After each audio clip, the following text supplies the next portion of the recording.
Hello dear students, welcome to new chapter Electromagnetic Induction.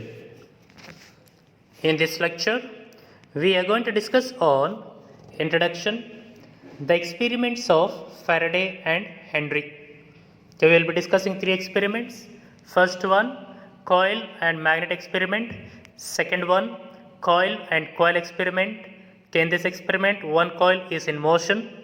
Third one, coil and coil experiment. Here both the coils are stationary. Now let us discuss all these points one by one. Introduction. Already you have studied about magnetism in the chapters moving charges and magnetism and matter. Okay, for a long time it was believed that electricity and magnetism were considered as a separate subjects and unrelated phenomena. And in 19th century, a Danish physicist H.C. Ørsted discovered that when a current flows through a conductor, a magnetic field is produced around the conductor. And later on, Ampere and others found that moving electric charges also produces magnetic field. Okay, these scientists showed that or found that electricity and magnetism are interlinked with one another. Now, the question started arising that whether the reverse process is or reverse effect is possible or not. That is, can magnetic field produce electric current? Okay, scientists started working on this and they found that the reverse effect is also possible. Two great physicists, Michael Faraday and Joseph Henry, both worked independently and they found that magnetic field produces electric current around in the year 1830. And they discovered that electric current is produced in a coil when there is a relative motion between the coil and magnet. Now, let us define electromagnetic induction. The phenomena of production of induced EMF or a current in a coil or in an conductor due to change in magnetic flux linked with it is called electromagnetic induction. Okay, due to the change in magnetic flux linked with the coil, an EMF or a current is induced in the coil. This phenomena is called electromagnetic induction. Okay, now let us understand electromagnetic induction by studying experiments performed by Faraday and Henry. Okay, they performed a series of experiments to explain electromagnetic induction, and here we will be discussing only three of them. First one, coil and magnet experiment. Okay, in this experiment, there is one coil, one magnet and galvanometer. A coil is connected to a sensitive galvanometer, and when north pole of bar magnet is moved towards the coil, we see momentary deflection in the galvanometer. We see momentary deflection in the galvanometer, and this indicates that a current is induced in the coil. As we have already studied that galvanometer is the device which measures a very small current. Okay, by this we come to know that due to the generation of current in the coil, galvanometer shows momentary deflection. See, when the magnet is moving from initial point towards the coil, the magnetic field linked with the coil increases. That means there is change in magnetic flux. There is change in magnetic flux, and due to this change in magnetic flux, a current or EMF is induced in the coil. When a magnet is brought to rest, no deflections are observed in the galvanometer, indicating that no current is induced. Okay, even by this we come to know that if the flux linked with the coil is constant, if the change in flux is zero, then no current is induced in the coil. When the north pole of the magnet is moved away from the coil, again we observe a momentary deflection in the galvanometer, and that deflection is in opposite direction, indicating that a current is induced in opposite direction. Okay, let me show it once again. We are getting deflection at one side. When the magnet is moved away from the coil, the deflection is at the other side. If the polarity of the magnet are reversed, suppose if we move the south pole of the magnet towards or away from the coil, we see that the deflection in the galvanometer will be opposite to the deflections observed in the moment of north pole. Okay, by this we come to know that the current is induced due to the change in magnetic field linked with the coil. Okay, by these observations we can list out some points, and those points are as follows. Okay, first point, when north pole of the magnet is moved towards the coil, the galvanometer shows sudden deflection, indicating that a current is induced in the coil. Okay, this is first point. Second one, the deflections in the galvanometer exists or will be there as long as bar magnet is in motion. That means we can see deflections only when there is motion of bar magnet. Third point, galvanometer does not show any deflections when the bar magnet is held stationary.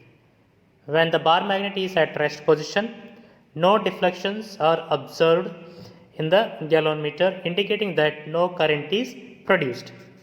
Fourth point, when the magnet is pulled away from the coil, the galvanometer shows deflection in opposite direction, indicating that a current is induced in opposite direction. Fifth point, when the south pole of the bar magnet is moved towards or away from the coil, the deflections in the galvanometer are opposite to that observed with the north pole for similar movements. Sixth point, the galvanometer shows larger deflections when the magnet is moved faster towards or away from the coil. That means more current is produced when the magnet is moved faster towards or away from the coil. Last point, when the bar magnet is held fixed and the coil is moved towards or away from the magnet, the same effects are observed. These are some of the observations listed from this experiment. And finally we can conclude that whenever there is relative motion between the magnet and coil, an electric current is induced in the coil. Okay, this is the conclusion of this experiment. Now let us move to second experiment.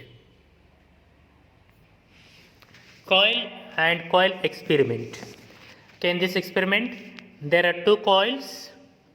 One coil is named as C1 and other one is named as C2, and coil C1 is connected to a sensitive galvanometer and C2 is connected to a battery.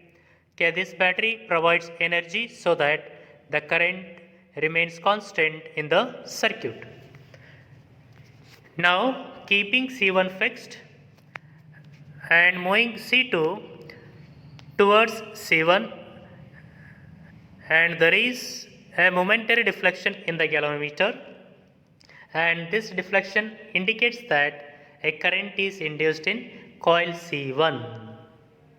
Again same thing, See, when the coil C2 is moved towards C1, there is change in magnetic flux. Magnetic flux is increasing, linked with C1, and due to this, a current is induced in C1. Due to this current, galvanometer shows deflection. Now, when the coil C2 is brought to rest, no deflections are observed in galvanometer, indicating that no current is produced.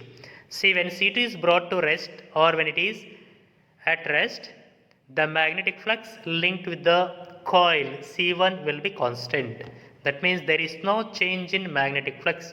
Hence, no current is produced in C1. Now, move C2 away from the coil and we see that deflections are in opposite direction, indicating that current is produced in the coil but in opposite direction. Now let me show it once again. When the coil moves, C2 moves towards C1, we are getting deflection at one side. When it is moved away from the C1, we are getting deflection at other side. Okay, in both the cases, the current is induced, but the currents are opposite to each other. Again, by this experiment, we can write down some observations, and they are as follows. Okay, consider coils C1 and C2. C1 is connected to a sensitive galvanometer and C2 is connected to a battery such that both the coils are placed in common axis.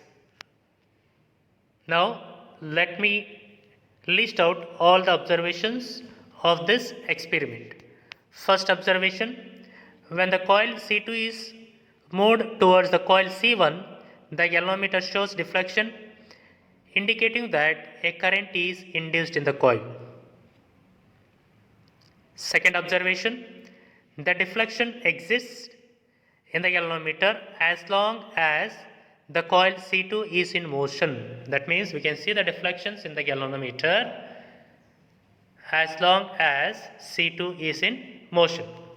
Third point, galvanometer does not show any deflections when the coil C2 is held stationary. Okay, when the coil C2 is at rest, no deflections are observed in the galvanometer, indicating that no current is produced. Fourth point, when the coil C2 is pulled away from the coil C1, the galvanometer shows deflection in opposite direction, indicating that a current is induced in the opposite direction. Fifth point, galvanometer shows larger deflection when the coils are moved faster towards or away from each other. We get larger deflections in the galvanometer when the coils are moved faster towards or away from each other. That means when they are moved faster towards or away from each other, we get large current. Last point, when the coil C2 is held fixed and C1 is moved towards or away from C2, the same effects are observed. Okay, these are the observations done in this experiment. Now, by this experiment, we can conclude that whenever there is a relative motion between C1 and C2, an electric current is induced in the coil. See, when there is a relative motion between coil C1 and C2, an electric current is induced in the coil. Okay, that is due to change in magnetic field linked with the coils. Now, let us move to third experiment. Induced current by changing current. Given this is coil and coil experiment, but in this experiment we are not changing the position of the two coils. Okay, the two coils are placed in such a way that the magnetic field should be linked with the first coil. Okay, here we are considering two coils C1 and C2 placed coaxial and C1 is connected to sensitive galvanometer and C2 is connected to a battery through tap key. The why tap key is connected? Here C2, we are not moving C2 in this experiment. Both the coils are at rest position. Okay, now when you press the tap key, see when key K is pressed, galvanometer shows momentary deflection and returns to 0 immediately. See, when we close the key, circuit is closed. Okay, initially when the key was opened, current was 0 in the circuit. When you close the key, it takes a fraction of a second to reach maximum current, to reach constant current. Okay, we are going to deal only with the change or from 0, increasing from 0 to maximum. Okay, during that time, the current increases. When the current increases, your magnetic field produced also increases. And when the magnetic field increases, magnetic flux also increases. Okay, if magnetic flux increases, magnetic flux linked with coil C1 also increases. And due to this increasing magnetic flux, galvanometer shows momentary deflection. As soon as the current reaches saturation point in coil C2, then the galvanometer shows zero deflection. That means the current decays very fast, or there no current is induced at that condition. Now, when the key K is pressed continuously, okay, if the key K is pressed continuously, there is no deflections in the galvanometer, indicating that no current is induced. Why no deflections in the galvanometer? Because current flowing through the coil C2 is constant. If the current is constant, even magnetic field is constant. If the magnetic field is constant, magnetic flux will also be constant. Magnetic flux linked with the coil C1 will be constant. If the flux is constant, then no current is induced. That is why galvanometer shows zero deflection. Third point, when the key K is released, the galvanometer again shows momentary deflection but in opposite direction and returns to 0 immediately. See, again when the key is released, the current decreases from maximum to minimum, from maximum to 0. Okay, during that time, even magnetic field also decreases. When the magnetic field decreases, magnetic flux also decreases. And due to this, galvanometer shows momentary deflection and returns to 0 immediately. Last point, the galvanometer deflection increases dramatically when the iron rod is inserted into the coils along the axis and the key is pressed or released. Okay, when we insert an iron rod through the coils along the axis, there is increase in the deflections of galvanometer when the key is pressed and released. Okay, this indicates that when the iron rod is inserted, large amount of current will be induced. Okay, now by this we can conclude that with this experiment, Faraday concluded that the relative motion is not necessary for induction of current, but change in magnetic flux is essential for induction of current. See, in the first two experiments, we had concluded that the current is induced due to relative motion between the coil and the magnet and between the coil and the coil connected with battery. In the third experiment, it was found that there is no need of relative motion. That means to induce a current, relative motion of the coil is not necessary. The relative motion of the coil and magnet is not necessary. But change in magnetic flux is essential for induction of current. Is that clear, students? Okay, now from all above three experiments of Faraday and Henry, Faraday concluded that relative motion is not necessary for induction of current, but change in magnetic flux. The above experiments, Faraday concluded that relative motion is not necessary for induction of current, but change in magnetic flux is essential for induction of current. Thank you, students, and we'll be discussing some more topics in the next lecture.